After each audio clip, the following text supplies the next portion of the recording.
বৌমার গয়নাগুলো তো খুবই হালকা, কত দাম দিয়ে বানিয়ে দিয়েছে? কেন কাকিমা, আপনি যদি আগে জানতেন আমার বাবা মা আমাকে বিয়েতে এরকম হালকা কম দাম দিয়ে গয়না বানিয়ে দেবে, তাহলে কি আপনি দামি গয়না বানিয়ে দিতেন?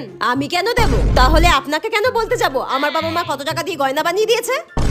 বৌদি, তোমার বাড়ি থেকে ড্রেসিং টেবিল দেয়নি? এ বাবা ননদিনী, তুমি তো বিয়ের আগে আমাকে বলনি বিয়ের পর তোমার দাদা বৌদির ঘরে ড্রেসিং টেবিলে তুমি সাজুগুজু করবে। আমি কেন সাজতে যাব? তাহলে আমার বাবা আমাকে বিয়েতে ড্রেসিং টেবিল দেয়নি, তাতে তোমার বাবার কি? এ কি নতুন বৌমার ঘোমটা দেওয়ার ছিঁড়ি কি? একটু বেশি করে ঘোমটা দাও। কেন কাকিমা, ঘোমটার নিচে খ্যামটা নাচুন দেখতে চান কি? নতুন বৌমার সবকিছুই ঠিক আছে, কিন্তু গায়ের রংটা বড্ড কালো। এ কি, তুমি হাসছো কেন? কাকিমা, আপনি যে মনে মনে আপনার ছেলের সঙ্গে আমার বিয়ের স্বপ্ন দেখেছেন, সেটা তো বিয়ের আগে আমাকে আগে জানাননি। আমি কখন স্বপ্ন দেখলাম? তাহলে আমার গায়ের রং কালো, তাতে আপনার বাবার কি?